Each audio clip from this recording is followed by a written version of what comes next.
Hey everyone, I hope you guys are doing well and you're having a good week so far. Um, Today we're covering chapter 6, and chapter 6 talks about basically the cell and all the components of the cell and all the functions of these components. And before we start on the cell, we're gonna actually talk about microscopes a little bit, just briefly. The things I say here might not be like very detailed because obviously like each type of microscope is much more detailed and has a lot of information. But I would like you to basically go over this stuff in the book. Go over the details of each microscope and what it entails. But yeah, so let's get started. Just to give you a little background, so this is a typical cell. Maybe you've seen that in previously, or I don't know if I've showed it in previous lectures. But this is the shape of the cell, right? It's got a membrane on the outside, and you know, both plant cells and animals can have like very similarities in the organelles that the cell has basically, but there are differences too. Okay, so that blue circle here is what we call the nucleus, and then the rest of these things that you see here, colorful things, they look nice, right? So these are basically just organelles, like I mentioned. They do different things, and this is part of what we're gonna learn today. Okay. Um, And as I mentioned, like plants have like cell wall, they have chloroplasts, where animals don't have cell walls or chloroplast. Okay, so it's just different things, and that's what we're gonna cover today in this chapter. So as you know by now, all organisms are made out of what, trillions of cells. So the cell is basically the simplest collection of matter that can be alive, right? It can't be smaller than that. I mean, the cell is the smallest thing, and it's got all those organelles in it that do different mechanisms that helps the cell accomplish what it needs to do. Okay. All cells are kind of related through descent from earlier cells, right? So this is done through what we call cell division, right, or mitosis. So one cell becomes two cells become four cells, and so the genetic information is passed on, and that's why we say they're descent from earlier cells. Okay, um, some we have cells in the body that are skin cells. We have other cells that are muscle cells. We have liver cells. We have intestinal cells. All of these are cells that we call cells, right? But they do different type of functions that allow them to accomplish what this organ or their location is intended to do. Okay. So basically, cells we cannot see with our own eyes, right? Um, they're too small. They're very microscopic, and so in order to study them and to learn about their functionality, scientists and biologists use basically microscopes. Okay, and there are many types of microscopes depending on what the scientist is trying to accomplish from the usage. Okay, what most of you probably have used or will use in the lab would be the light compound microscopes. Okay, there are much more powerful stuff, but again, they're for specific different things. They accomplish different things. Okay, so obviously, like we said, these microscopes are to visualize cells and to allow us to actually sometimes see how, the functionality of cells.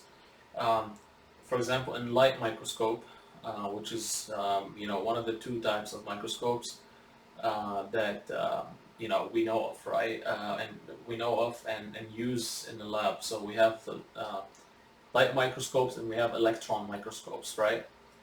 So the light microscope is exactly as it sounds. So there's a visible light that's just passed through a specimen, right? When you put it on the stage, on a slide, you can actually like look through the ocular and lenses, and you can basically see what you're looking at. Okay, so the lens refract basically bend the light so that the image is magnified, right? So that's how light microscopes function. Okay, so there are three important parameters that we want to talk about when it comes to microscopes, right? That makes microscope give us the best image and make it basically do what it needs to do. One of them is magnification, right? That's like, when you wanna basically magnify an object and see much closer, right? Uh, that will also affect, obviously, like maybe the clarity of that once you increase the magnification, kind of like when you use a camera. Okay. Now, another thing is resolution, and exactly as it sounds, right? It's a measurement of the clarity of the image, right? The higher resolution, the more quality you have. Okay. The contrast is basically, when you're contrasting or comparing, the different parts of a specimen that you're looking at, that have different lighting conditions. So the more contrast you have, the more able you'll see the separation between the different parts of that you're looking at. Okay. So this is a depiction of like different objects that we know in life, right? And their typical like size comparison. Okay, so this is like a human height. Human heights, like, they range between, up to like 2 meters or more, right? Depending on how tall the person is, and the you know these things that we see here, right? Including the egg that you see here, and nerves, right? They can be seen with the naked eye, right? We don't need microscopes to see these. Um, and so this is the relative size of you know of each things that we're looking at here. Okay. Now, when it comes to like smaller things that we can't actually see with the aided eye, that would be like a human egg, for example. Okay, that would be something like plant and animal cells. All right. We're talking about now what, 10 micrometer to 100 micrometer. Okay, and now we're at the light light microscope section. Do you see that right here in the blue arrow? So this is kind of like the middle section, right? Electron microscopes are even like more detailed and more microscopic, right? These things can see like, very small bacteria, ribosomes, even proteins and atoms. Like, it's very um, detailed stuff. Okay. So the light microscopes, they can magnify up to 1,000 times what you actually see um, without those magnification. Okay. We have various techniques that enhance the contrast. Okay. Again, the contrast. When we say contrast, we're talking about being able to compare and differentiate between the different, let's say, if we're talking about cells, we're talking about the cell parts. Okay. So the contrast will enable you to do that, but it can be done through what we call staining. Okay, so you can use a staining agent. Okay, that would allow you to basically see I guess, the borders and the different shapes of the parts of the cell. Okay, the resolution of standard microscope is too low, right, to study organelles, right? You need much stronger stuff for that. Okay. And again, you should know by now that organelles are what? They're they're the parts that allow the cell basically to do what it needs to do, and each one is a different part. Think about organelles like the different organs in the body. Okay. Think about them like that, but much microscopically. We're talking about inside the cell. Okay, so these are the the different different things that microscope can achieve, right? I'm not gonna talk about all of them in detail. Again, you can look at this stuff on your own by reading the pages. So, but just to give you an idea, right here, the first four things. So bright field, right? If you use a stained, right? Like I said, a staining agent. Look at that. You're able to actually see. The different borders of those cells. You see that? If you don't, then it's very hard to see them. Okay. Same when you use face contrast. You see that? Like face contrast, as I mentioned before, allows you to see like the different borders of cells, different parts. In comparison to the background um, color and lighting condition. Okay. And the other stuff, again, just look at it yourself. They have a nice explanation. If we explain each one, it's going to take a long time. So go ahead and look at it yourself. Let's keep going. So there are two basic types of electron microscopes. So now we're at the electron types. Okay, so we're not talking about the light microscopes anymore. So these are basically much more, for microscopic things. um, we have two types of these. We have scanning electron microscopes, so that these are things that scientists use to be able to kind of build a three-dimensional image of what they're looking at. Okay, so they use, by the way, both of them use electrons. Okay, as so uh, they focus a beam of electrons, and you should know by now what electrons are. So you can imagine they're directly sensitive to atomic parts, okay, of the specimen. So they use those electrons to be able to look at whatever they want, or even like build three-dimensional images, such as what the scanning, right? Or what we call SEMs. So this is just an abbreviation, okay? Another type we call is TEMs, or transmission electron microscopes, and this one actually just focus a beam of electron through a specimen.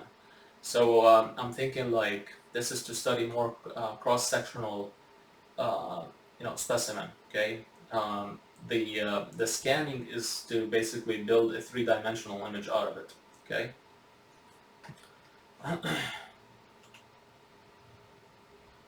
So, labeling individual cells with fluorescent markers, and these are an example of fluorescent markers. Do you see that?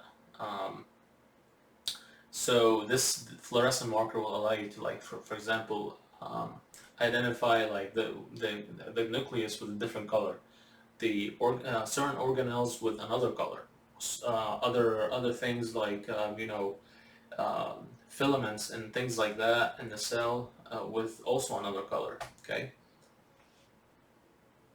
Confocal microscopy and deconvolution microscopy, both of them provide sharper images of three-dimensional tissues and cells. Okay.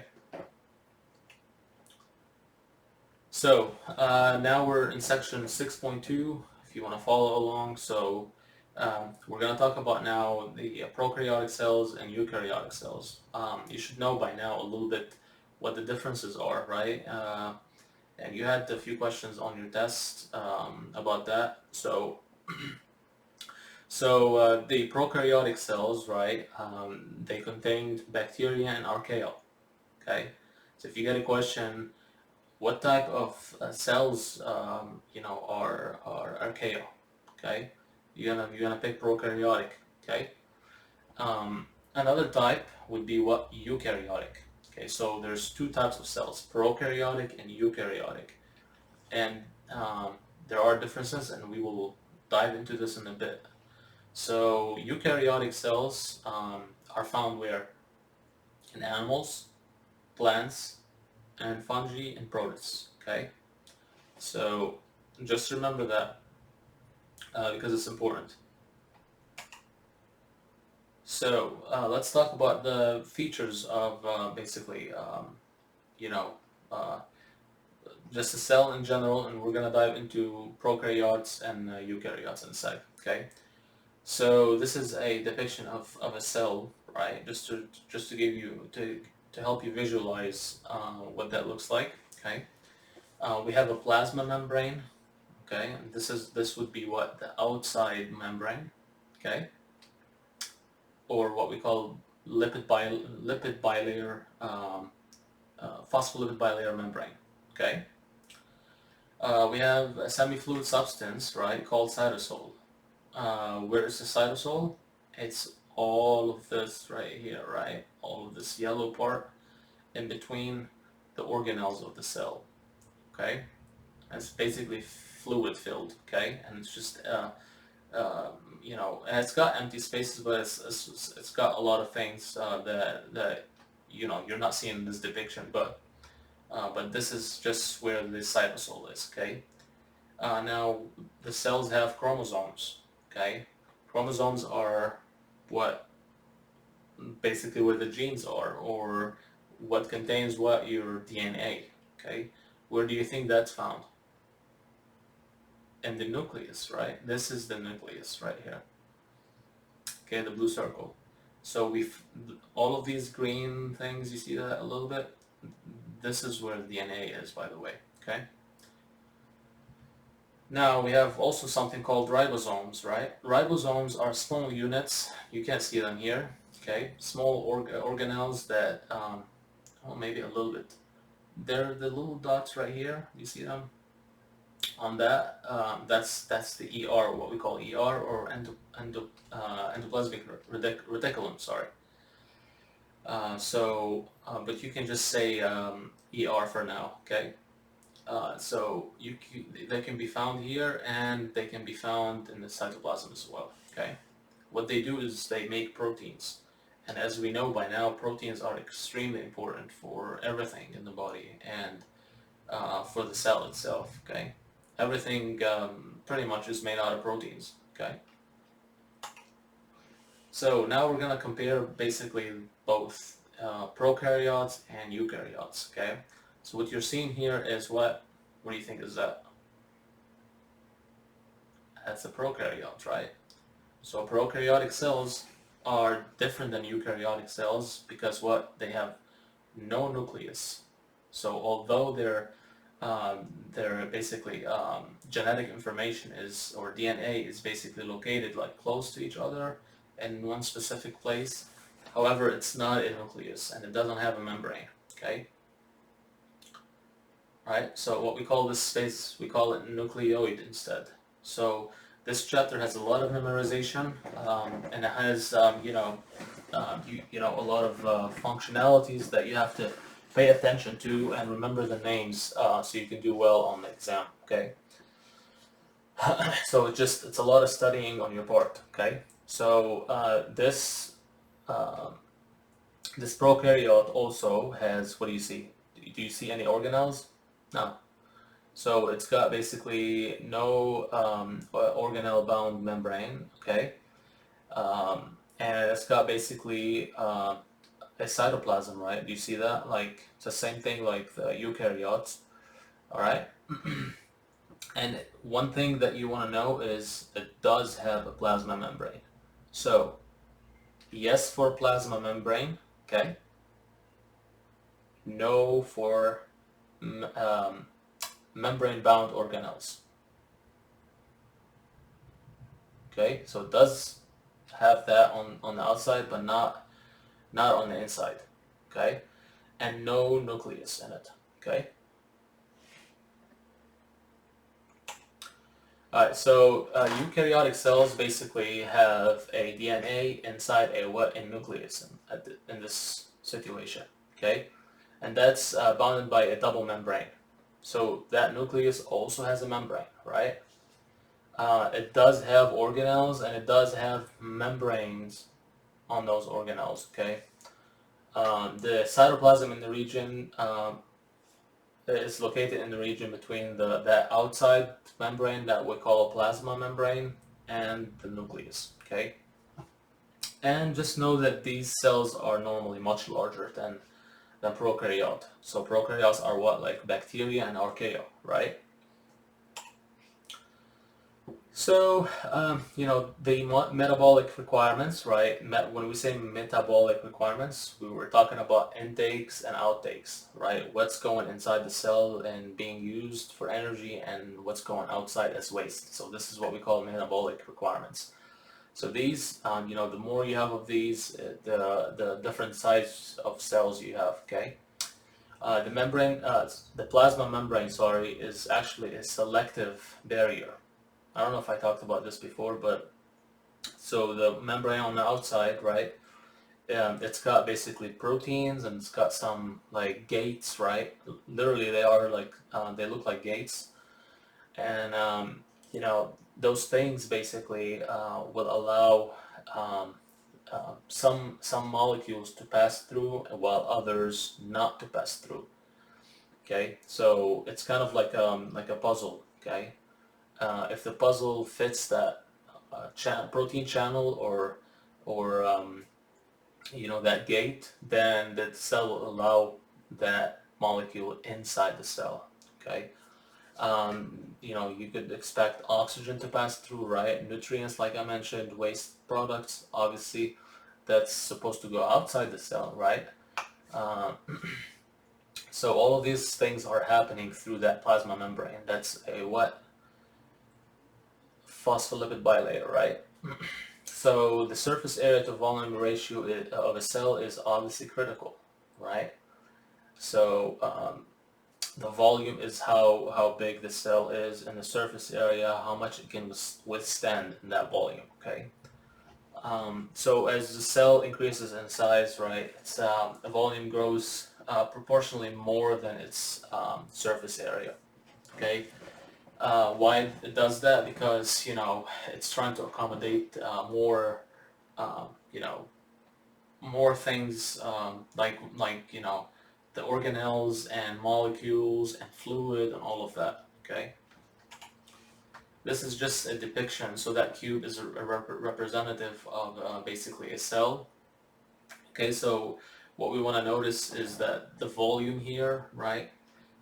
What happened is, as we notice that as the surface area becomes larger, you see that?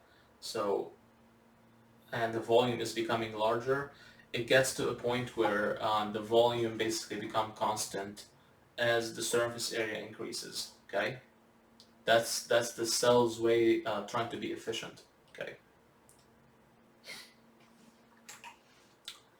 Alright, so we're going to talk about, just a little bit on the plasma membrane. As I mentioned, the plasma membrane is made out of what? The phospholipid. You see that phospholipid bilayer? It's two layers. And as we learned before, what do we know about that? We know that this side, the head side of this membrane is what? Hydrophilic, right? It lets water to go in, right? um, reacts with water. How about the tails in the middle?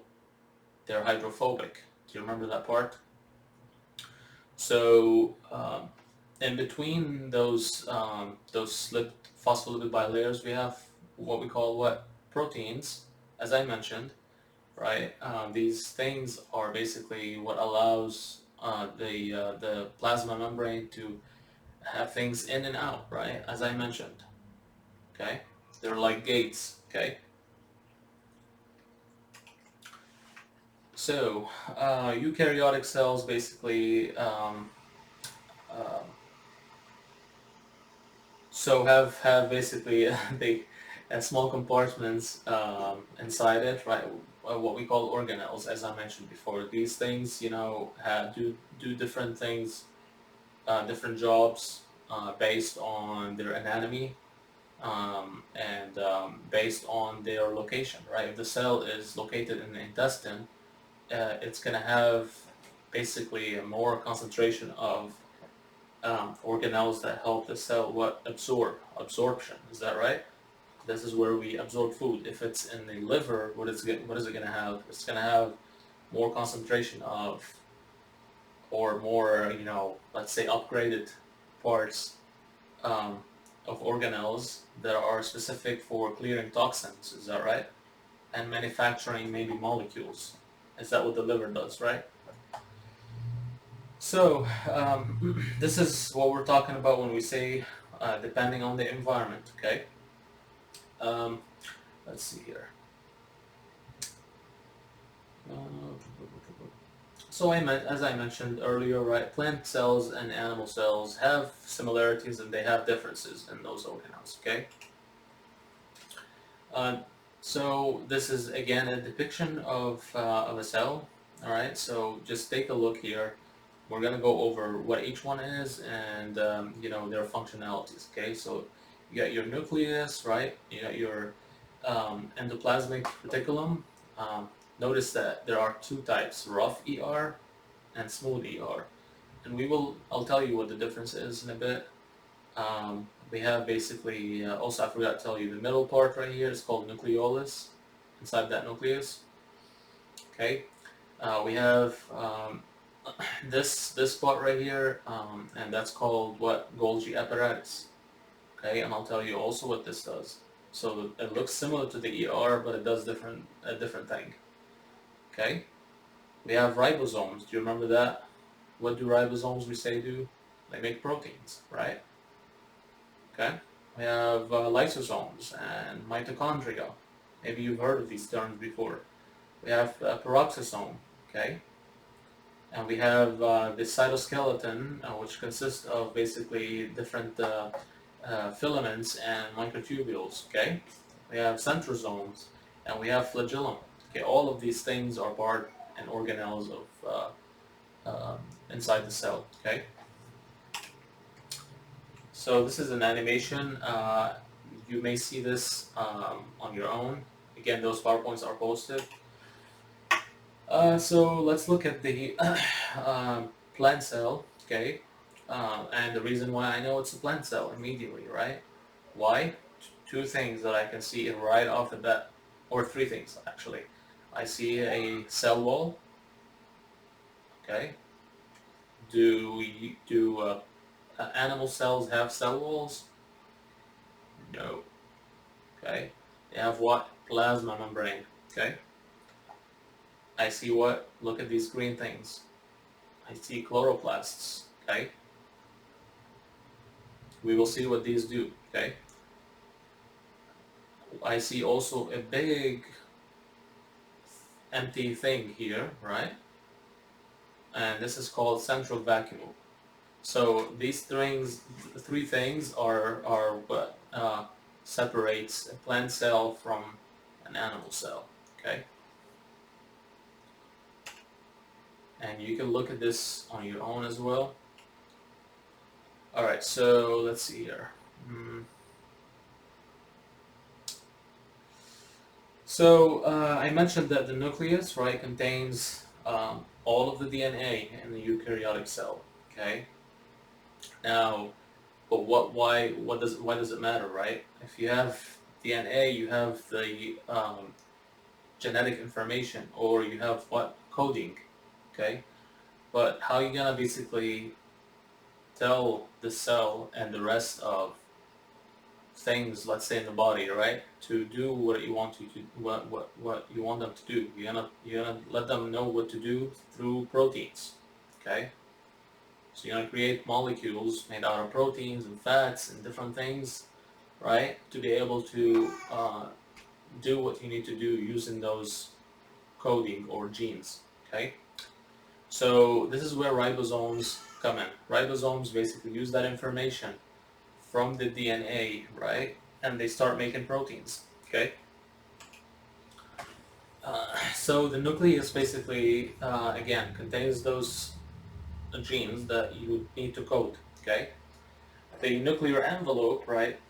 Remember how we said that this ball of nucleus is surrounded by also a nuclear envelope, right?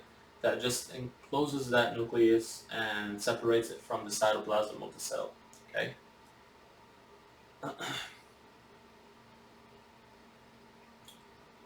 Alright, so just know that it's also a double membrane, okay? So kind of like the plasma membrane, the outside cellular membrane, it's kind of the same thing.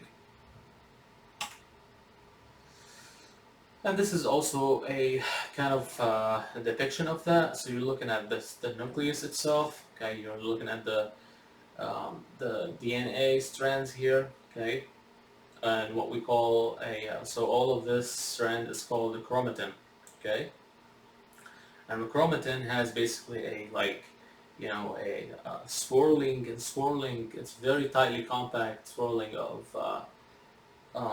of basically the DNA.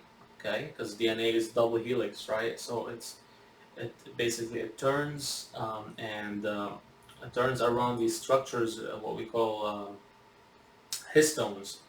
So these are made out of proteins, and they basically help the DNA stay organized. Okay, uh, so they turn and they make up what we call chromatin.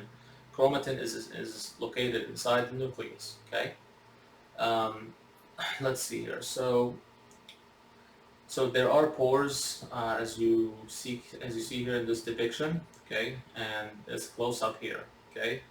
So that pores is what's gonna basically allow, the entry and exit of molecules from the nucleus, okay. It's not like if it's got a membrane, then it's completely closed. It's got a membrane to protect, but it also has those pores or gates, right, kind of like the plasma membrane, to allow things in and out, okay. So the nuclear side of of the envelope, so on the inside, right, of that envelope, okay. Um, let's see here. We call this nuclear lamina, okay. That's composed of proteins and maintains basically the shape of that nucleus, okay. So this is also what we call a nuclear matrix. So it's a framework of protein fibers, right, that allows um, the nucleus to have its shape, okay? Let's see here.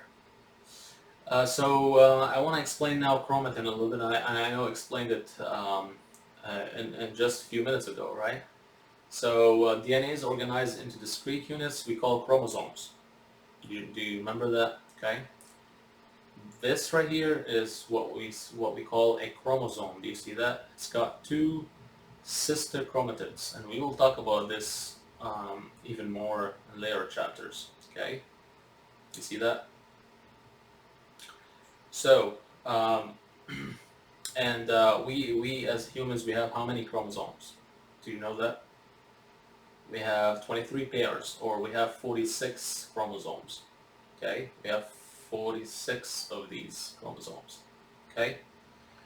So each chromosome, they contain basically a lot of chromatin. Do you see that? Just if you zoom in on that section, you can see what that looks like right here. Okay.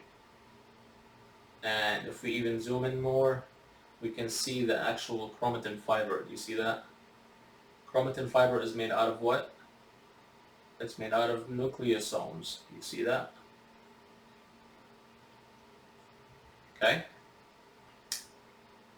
Nucleosomes are what are made out of DNA strands with histones. Do you see that? That's the histone, the protein I told you about earlier. Okay. And here is that DNA strand that we're saying it basically wraps around histones and eventually make up the chromatin, which makes up what? The chromosome. Which the chromosome makes up what? The DNA. Okay? Hopefully you're getting the picture. So nucleolus is that little structure that I talked about that's located inside the nucleus, right? It is where the ribosomal RNA, or what we call rRNA, so ribosomal RNA, is synthesized or is made. Okay. Now let's talk about ribosomes. Okay, ribosomes. We said what they do. They're protein factories, right? So they get the information or the coding from uh, the genes inside the nucleus, and they make proteins based on those genes. Okay, so they are located in two locations. So I told you in the beginning that they're where and the endoplasmic reticulum, okay, and where else? And the cytosol. So that's that space, the empty space outside of the nucleus and inside the cell, okay.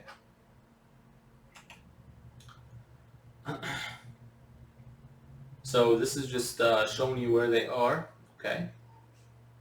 Again, so they're on the ER and 3 ribosomes here in the cytosol, okay. And this is what they look like. They have a large subunit and a small subunit, okay.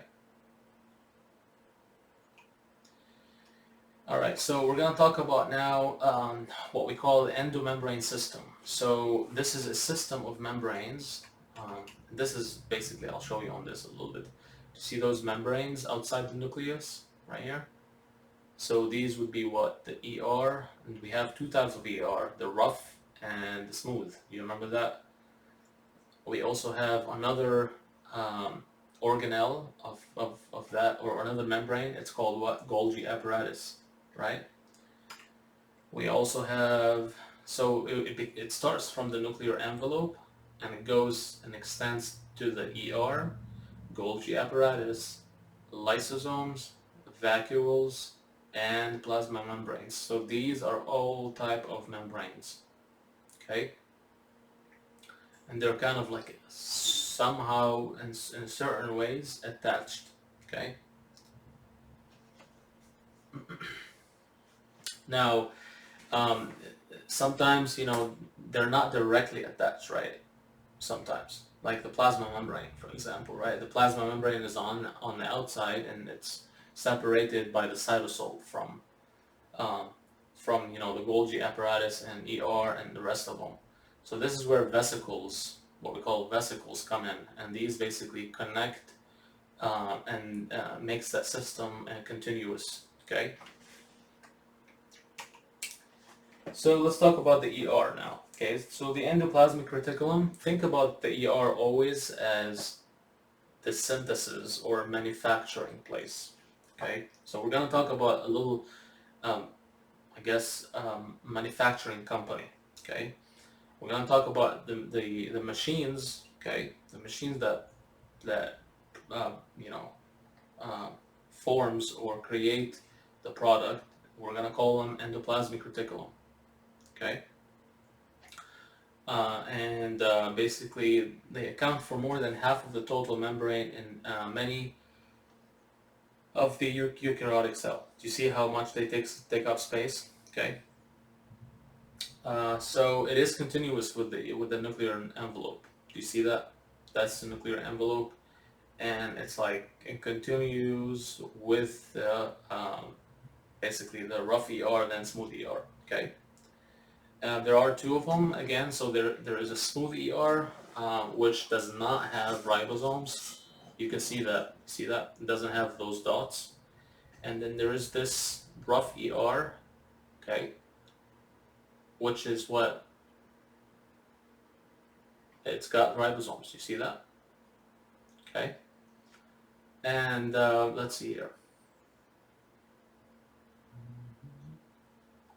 Okay, so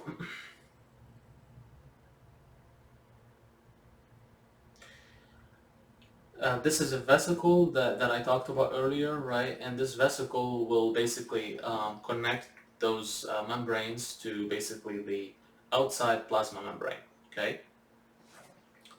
All right, let's talk about...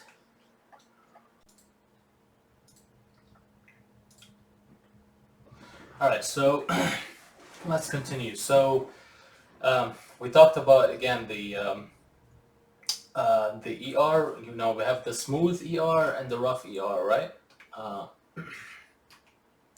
So the smooth ER, I want you to know what that does. Okay, so it synthesizes lipids. Okay, it detoxifies drugs and poisons. So where do you expect to have like extra amount of smooth ER? In the liver, right? This is where we detoxify things, right? Also, the smooth ER, which you will learn later on, it stores also calcium ions. So, for what reason, you might ask, like why calcium ions?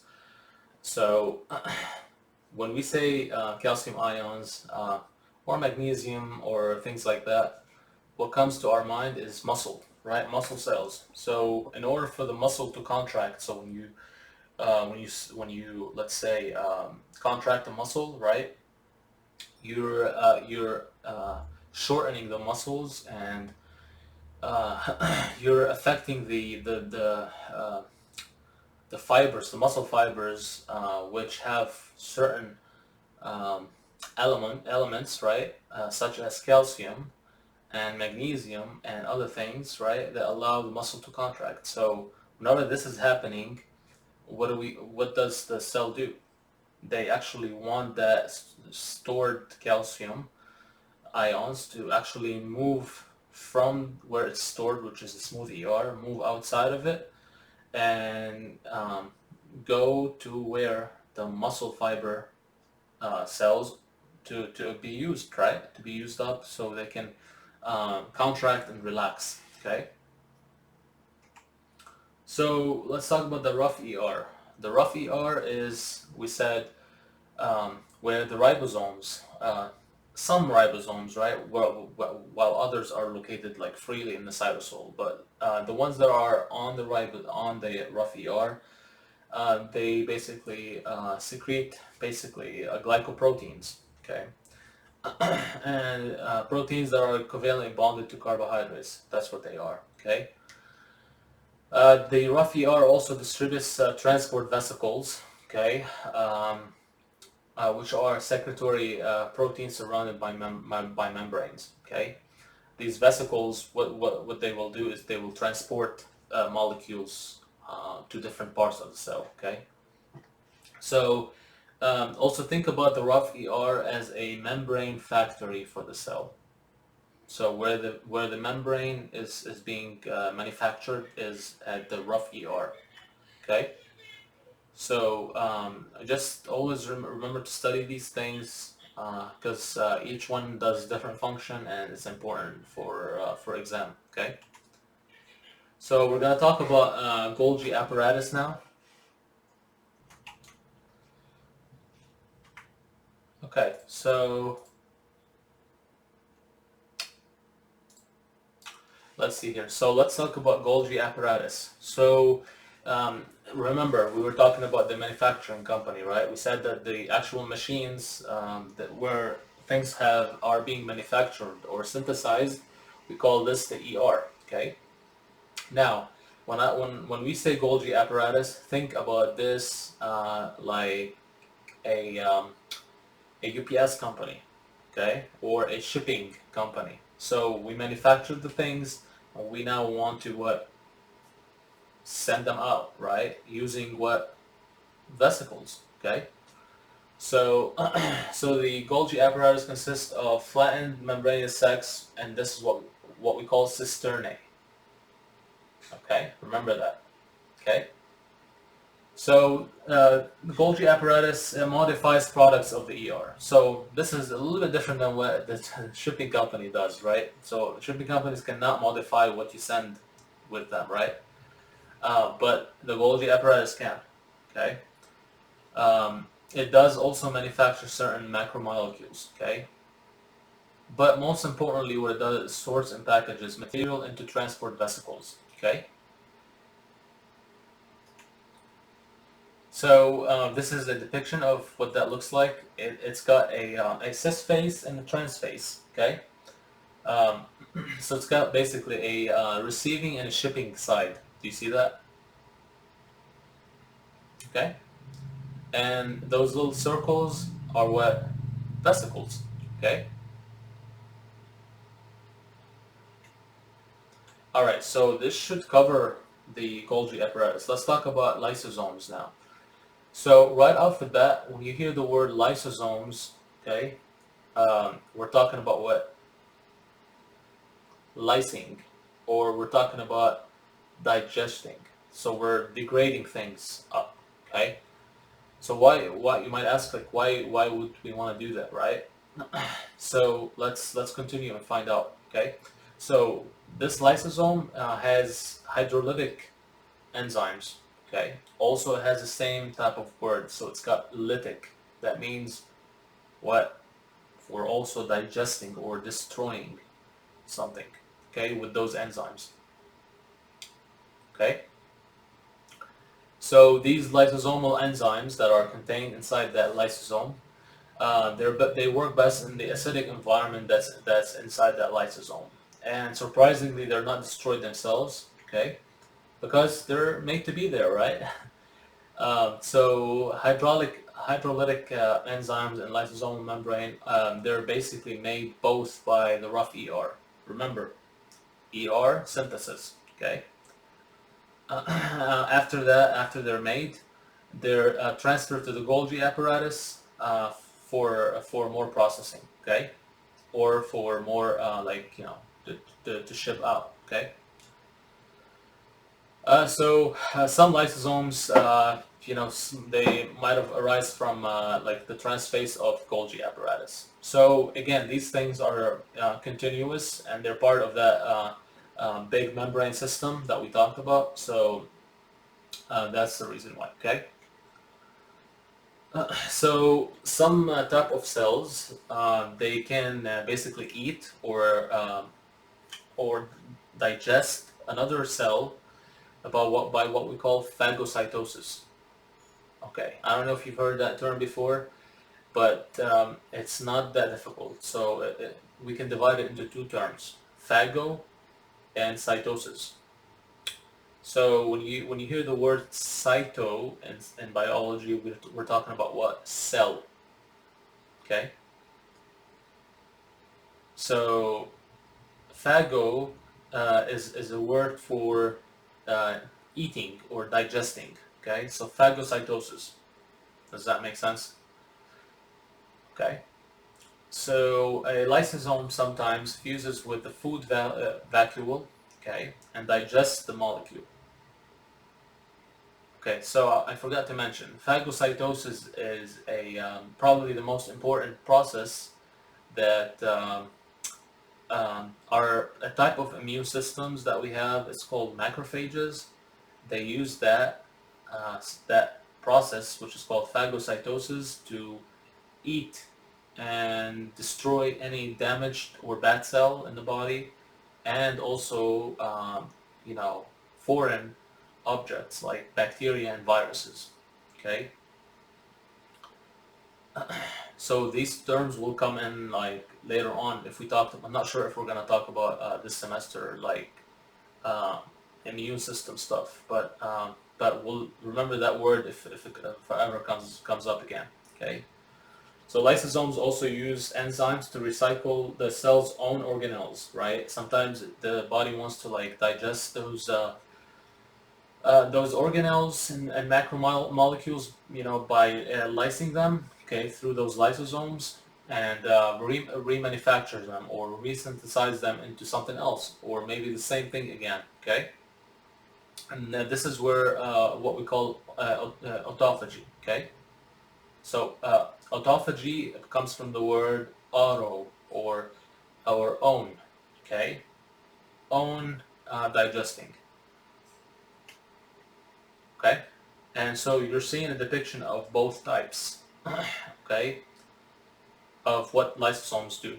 You see that? So on the left side is phagocytosis, on the right side is autophagy. So in phagocytosis, what you can see is that the lysosome, here depicted in this, you know, purple, purple circle, it's got these digestive enzymes. Okay. Okay. They basically it binds to a food vacuole. You see that? That's containing basically things that the cell doesn't need or wants to recycle. It basically fuse with it, like you see here, and those enzymes they digest those molecules. Okay. Now in autophagy, okay, it's kind of a very similar process. Okay, autophagy is the same, you know, the body doesn't need those organelles, such as a mitochondrion, for example, or it wants to make something else out of it. So it basically, binds with it the same way and digests it. Okay, do you see that? That's about it for lysosome.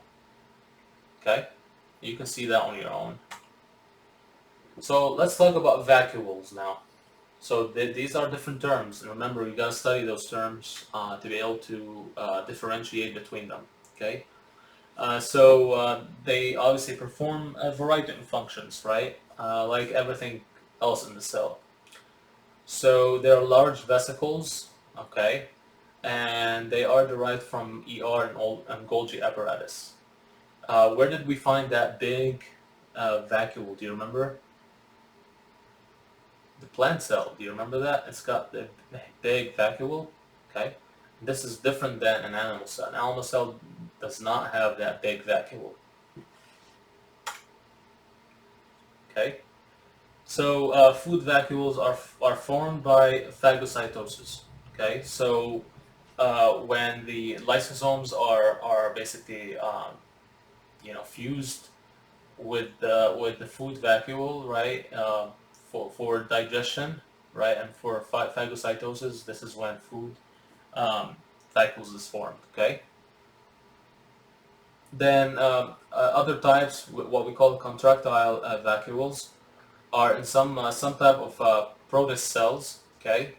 And what this does is it basically pumps that extra water, okay, out of the cell, and it does that so that the solutes or ions inside the cell and outside the outside environment is kind of like balanced. Okay, so this is why they're called contractile vacuoles. So they contract and they basically pump the excess water outside the cells. Okay, so again, central vacuoles. This is that big vacuole I talked about in plants. Okay. So what these do actually, they're pretty cool because they hold organic compounds and water inside them.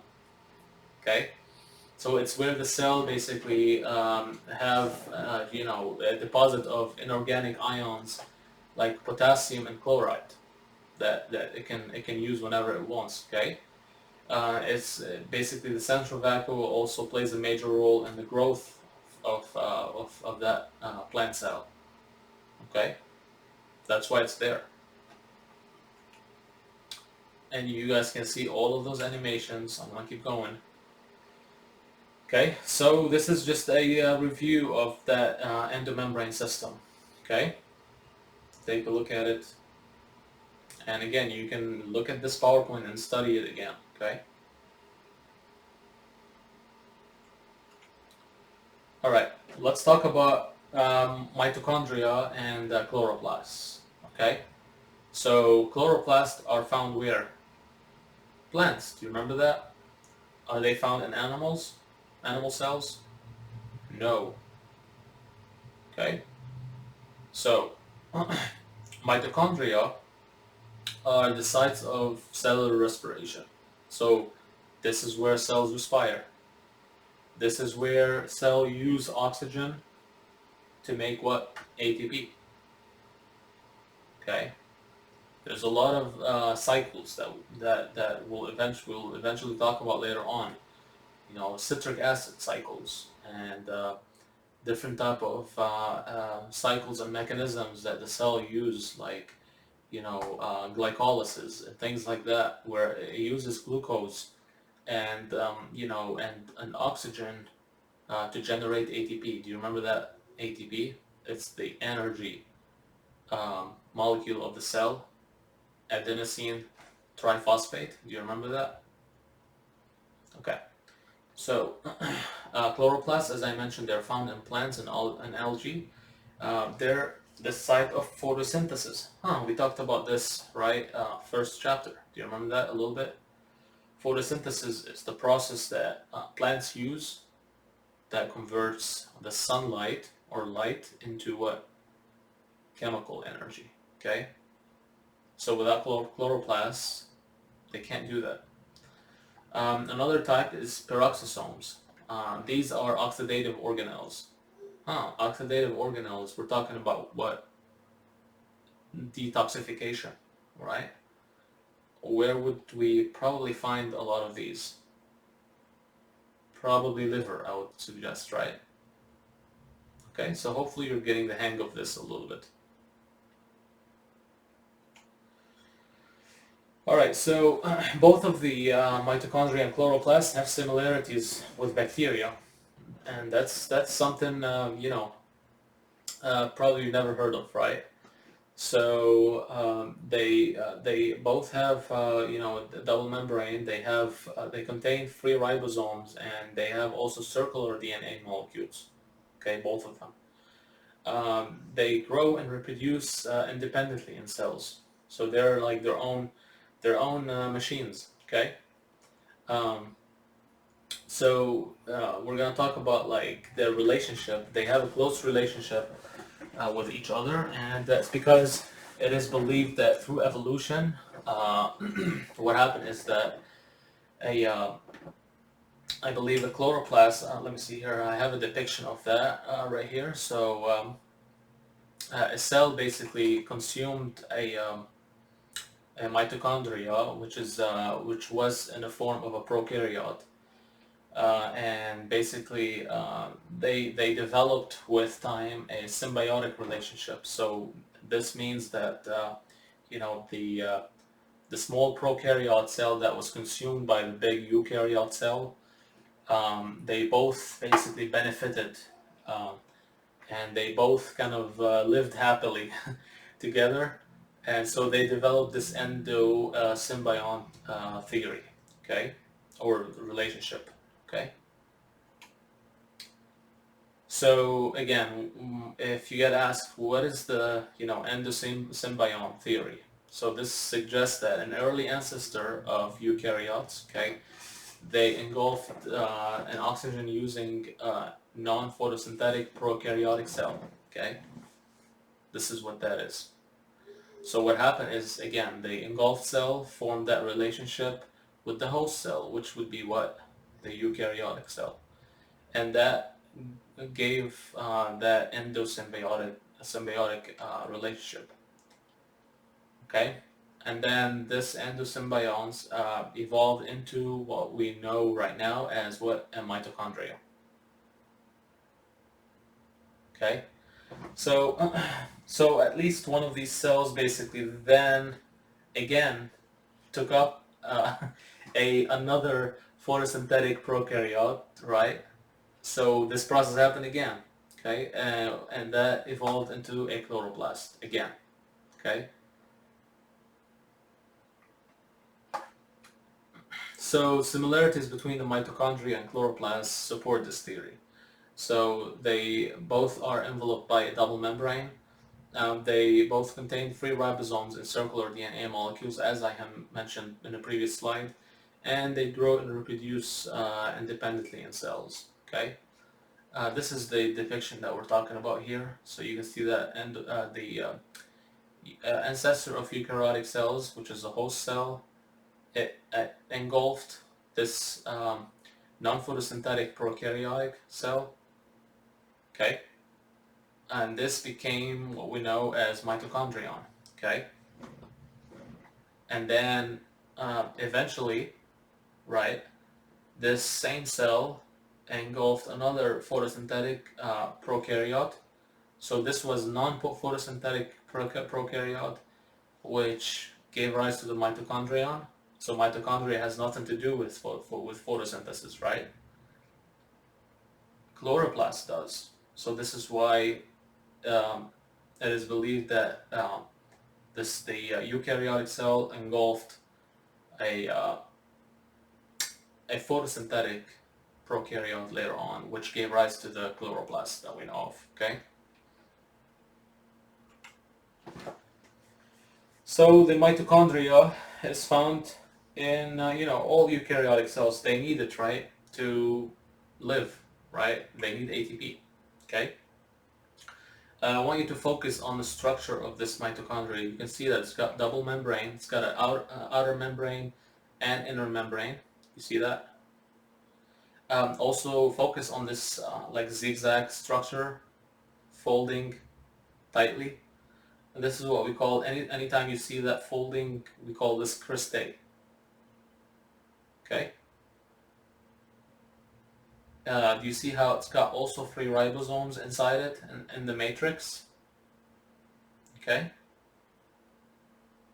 So, overall, the mitochondria has 2 compartments, right? It's got an inner membrane space, which is basically like this on the membrane itself, and it's got this empty space in between, which is called the mitochondrial matrix.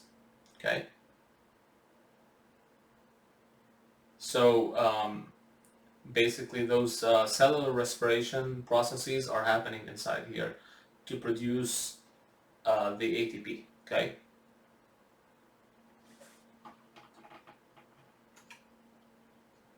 All right. Let's talk about the chloroplast now. So chloroplast is where they're found in plants. Okay.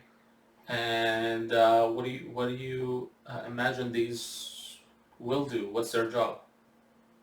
Their job is to capture light energy and convert it into chemical energy, right? So they have this green pigment called chlorophyll. So the pigment is called chlorophyll, okay? The actual organelle is called chloroplast, okay? So it's got basically different enzymes, right, that function to to allow it to do photosynthesis. Okay, so let's see here. Talk about these a little bit right here now. So the green structures here are called thylakoid. Okay, and then a stack of these thylakoids is what we call granum. You see that? Okay, just remember that. Okay, stroma is basically that fluid that's basically surrounding these thylakoids. Okay, it's that fluid that's in the empty space here. Okay.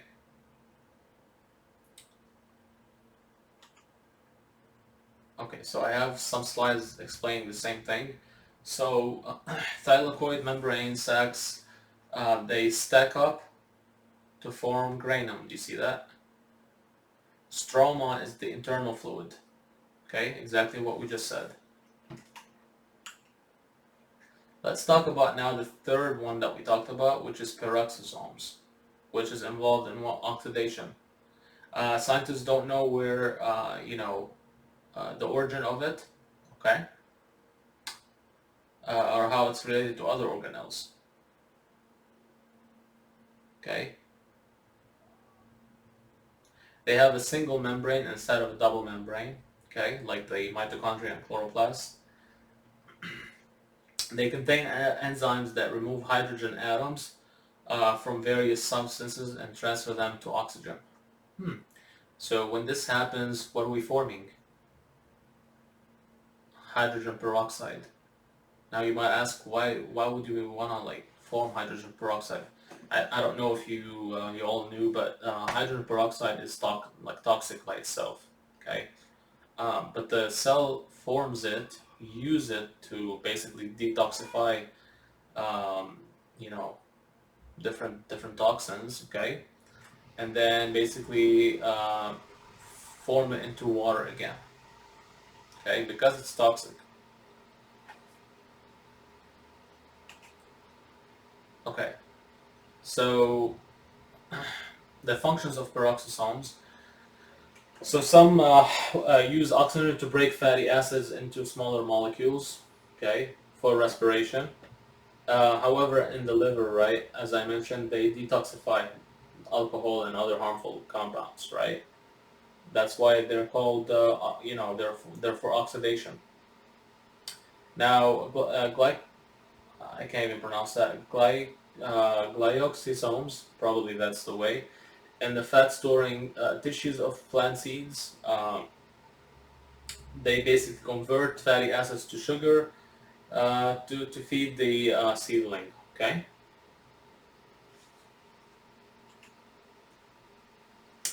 Alright, now we're going to talk about the cytoskeleton. So we're talking about the structural integrity that gives integrity to cells and to different things. Okay, so we will talk about this in a bit, so you know what I'm talking about here. Okay, so they're a network of fibers. Okay, they're extending throughout the cytoplasm and outside the cytoplasm. Okay. They organize the cell structure and activities just depending on their, on their type. Okay, they're depicted here as like, I'm sorry about that.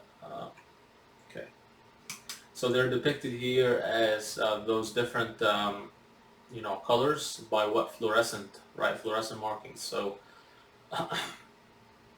they're composed of, there are three types of molecular structures. So that are part of these cytoskeleton. So one is microtubules, another is microfilaments, and intermediate filaments.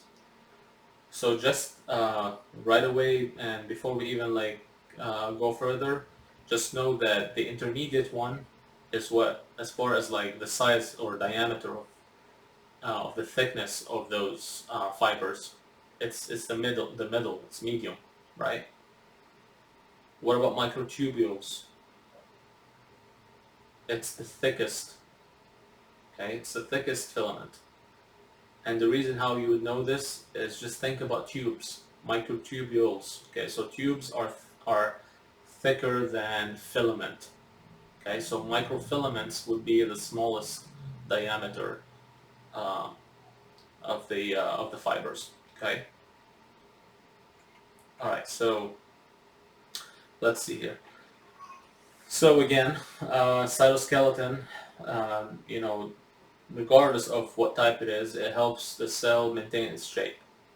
Now, specifically, the one that really helps it maintain its shape is the intermediate one. Okay, these are immobile filaments that they don't move, so they maintain that. I'm not gonna say like, well, it could be three-dimensional structure of the cell. Okay, so these cytoskeleton fibers, they interact with motor molecule or proteins, sorry, to produce cell motility. Okay, so this is what you're seeing here. Okay, so you have the motor protein and then a microtubule of the cytoskeleton. Okay, now anytime you have things moving or require energy, we need what's the energy of a cell? It's ATP, right? So think about this as an example. Let me give you an example. So when cells are basically a nerve cell that wants to move, on a tube or chain, what we call axon. Okay, this is in your nervous system. So in order for that nerve cell to move on that axon and get where it needs to be, it needs to basically be mobile. Okay, so it needs to be powered by ATP to be able to move. Okay.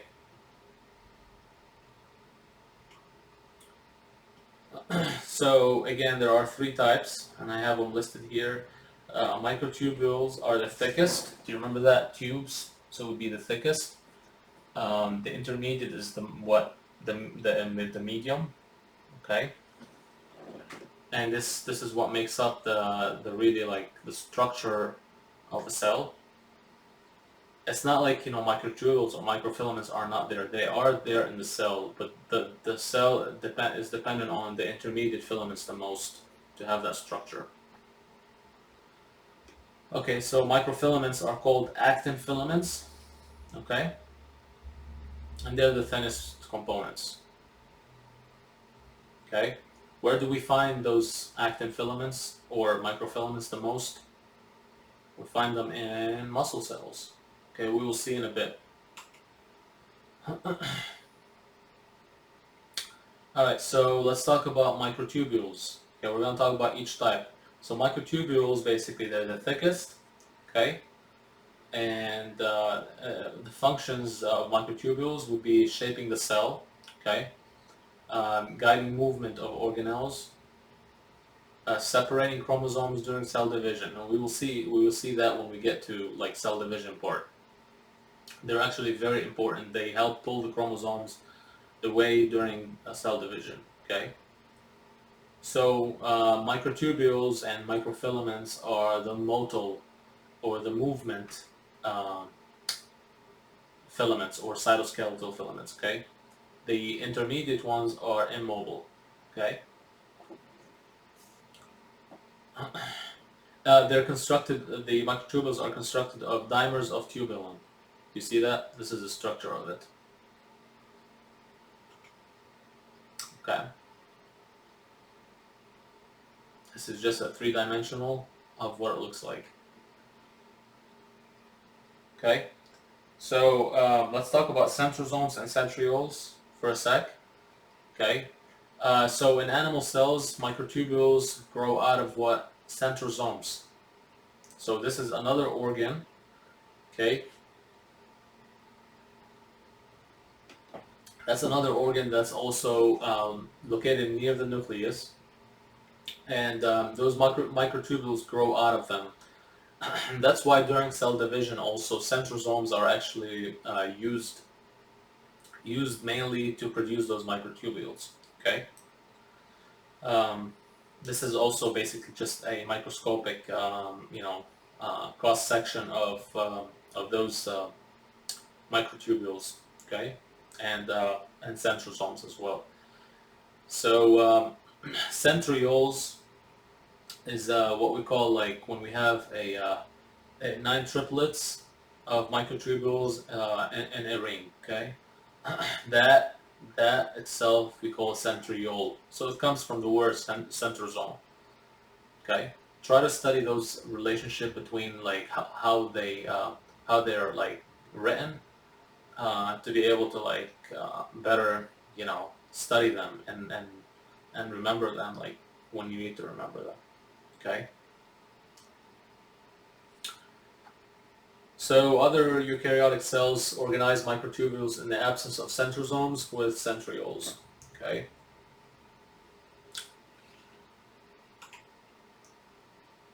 All right. So let's talk about another location where microtubules are used. Right. Remember we said that microtubules um, are mainly like for motile stuff, like where movement is required.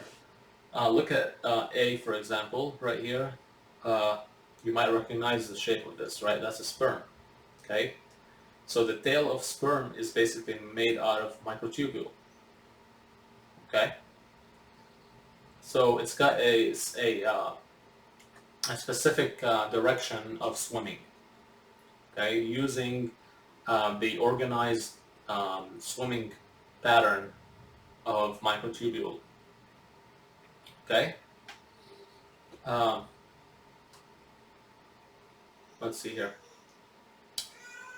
So motion of cilia as well. So this would be the motion of flagella in the case. So flagella and cilia are both types of microtubules. Okay. So as far as the motion of cilia, um, this is basically a depiction of that, right? So what this does is basically instead of having like a single direction of swimming like this, and like the flagella, it actually has like a power and recovery stroke. So it stays, in its place, but it goes back and forth. Okay. So they're different in the way they beat. Okay.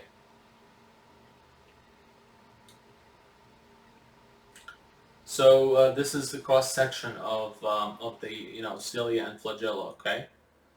So they do have let's see here. So that's several microtubules.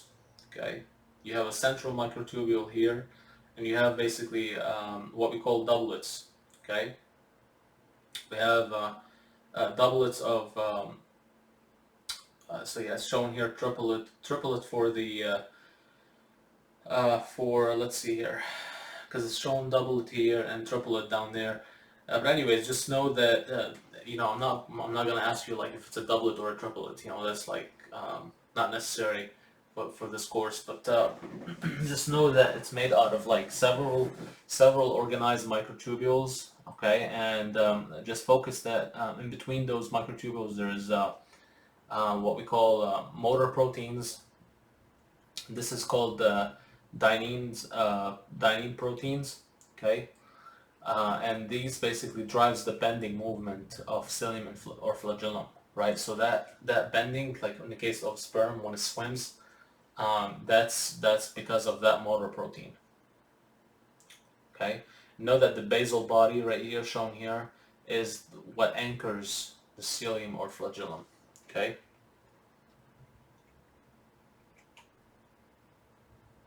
Yeah, you can see this one on your own. Okay, this is what we call the doublets. I believe there should supposed to be 9 of them.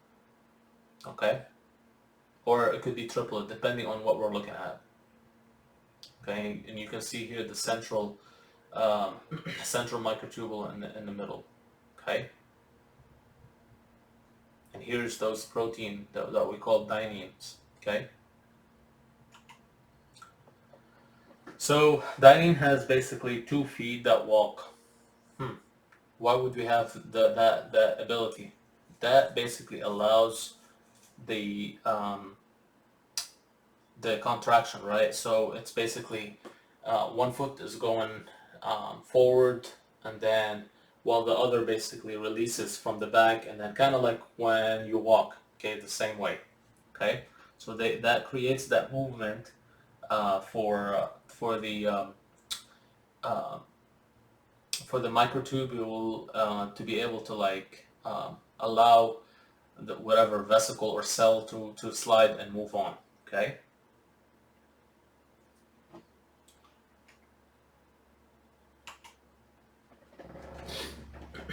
So let's talk about microfilaments now. So we talked about the microtubules, which is the thickest in diameter. Okay, we're going to talk about the smallest in diameter, which is the microfilaments. And as I mentioned before, where would you find those mostly? In muscle cells. Okay. So they're built as a twisted double chain of actin subunits. Okay. Uh, they also help obviously support the cell's shape. So again, they're found in the cell, all of them, all 3 types. Okay. Bundles of microfilaments make up the core of microvilli of intestinal cells. Okay. This is a depiction of that right here. So these are the microvillus, and here is your microfilament bundles. Okay, what do you think these are good at? Absorption, right? All right. So, and here is those microfilaments in muscle cells. Do you see that? So we have basically a type that's called actin filament and another type that's called myosin filament.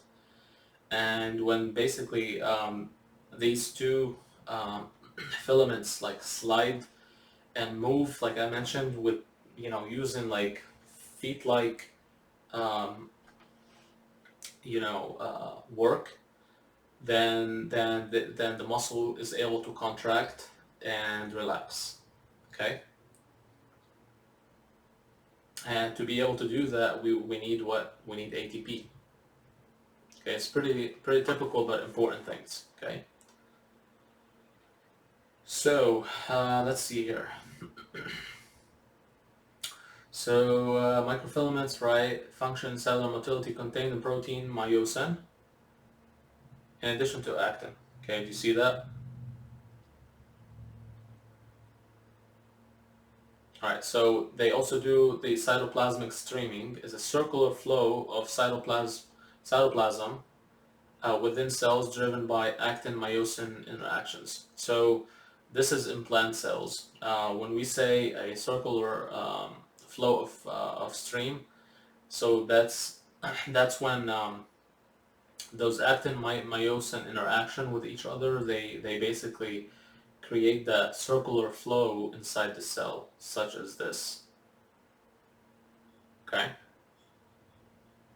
I think I have an animation on the next slide that shows this. Okay? Um, Cells crawl along surface by extending pseudopodia, okay, which are cellular extensions, and moving toward them. So they're exactly like feet, and that's what allows it to move. Okay.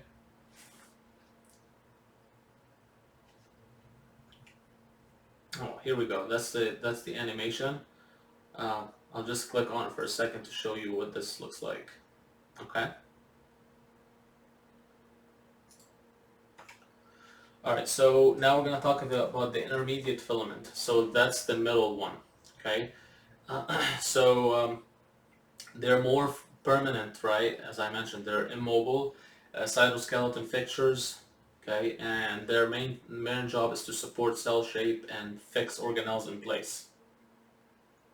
Okay, so basically they're like just supportive.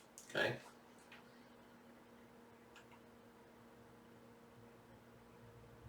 So we're going to talk about a little bit about the extracellular components now. So these are the things that are outside the plasma membrane. Okay. So most cells synthesize and secrete materials that are external to the plasma membrane. Okay. So if they're external, they have to find a way to get them inside. Okay. Or keep them outside, whatever they want to do with them. Okay. You can imagine these extracellular materials, they're obviously important for many cellular functions, from signaling to metabolism to just whatever the cells need. Okay. Alright, so cell walls of plants. So we're going to talk about this before we dive into the extracellular of animals. So the cell wall in plants is basically an extracellular structure, okay, that distinguishes plant cells from animal cells. So do animal cells have cell wall? No, they don't. Okay. Prokaryotes, fungi, and some unicellular eukaryotes also have cell walls. Okay. The cell wall protects the plant cell, right? That's why just the name of it, it's a wall. Okay, so it protects and maintains its shape and prevents excessive uptake of water. So the wall is made out of cellulose fiber, so the fibers embedded in other polysaccharides and proteins. Right, so let's see here. So there are basically multiple layers in that cell wall, right, to make it basically pretty strong. So you have the primary, you have the middle lamella, and then the secondary cell wall. So primary is basically thin and flexible. Then the thin is in between primary walls of adjacent cells. Okay? You see that? And then secondary cell wall, basically, in some cells, they're just added between the plasma membrane and the primary cell wall. Okay? So let's talk about the extracellular matrix of animal cells. So we're used to seeing what the lipid phospholipid bilayer here. Okay, and that orange part down here is the cytoplasm, which is inside the cell. That blue part is outside the cell, extracellular. Okay, and these tube-like structures, these are what we call collagens. The green structures here are basically like what we call proteoglycan complex. Okay, and these purple-like structures, what we call fibronectin. I know these are new terms, but just remember where they are and what they do. Okay, embedded in between the phospholipid bilayer is also just protein channels, and these are the things what we call integrins. Okay, do you see that? Okay, so you can imagine that integrins are important for allowing things in and outside the cell. They look like gates, right? Microfilaments are what are part of the cytoskeletal of the cell, so they're inside and they're used, you know, along with integrins to get things inside the cell. Okay.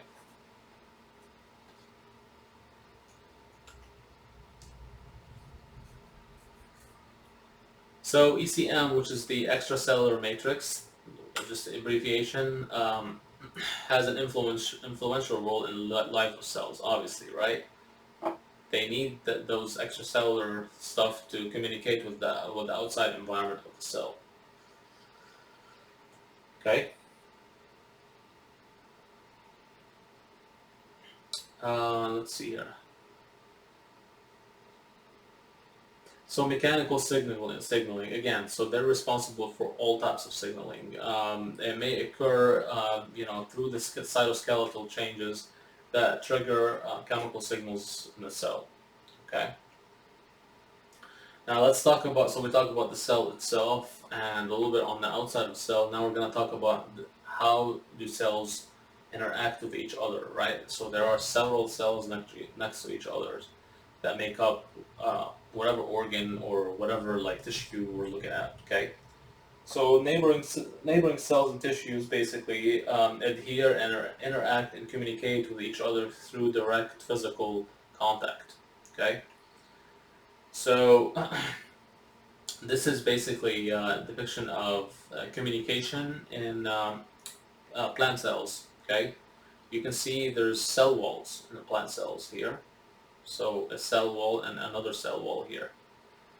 Okay, so these are two cells, and you can see the little channels. That's pretty cool, isn't it? Those channels in between, they allow those two cells to communicate, and this is what we call plasmodesmata. Okay, so that's another new term for you. Okay. So through these channels, water and solutes, okay, flow, as well as like proteins and RNA. They can pass from one cell to another. Okay, so in animal cells now, right? So look at, this is a cell, and this is another cell next to it, or right here. Okay. So we have three types of junctions. Okay. We have the tight junction, and as it sounds, right? It's basically when membranes of neighboring cells are pressed together. See that? So becoming like tight, preventing leakage of extracellular fluid. Okay. Now desmosomes are anchoring junctions, right? Which fasten cells together into strong sheets. Do you see that? Like they create a sheet-like junction. Okay. Do you see that? So if we want to like create, more basically like more solid structure and like strength between two adjacent cells, right? We're looking at desmosomes. Okay. Yeah, gap junctions. So when we say gap junctions, we're talking about creating channels uh, for like communication between the cell walls. Okay, you see that?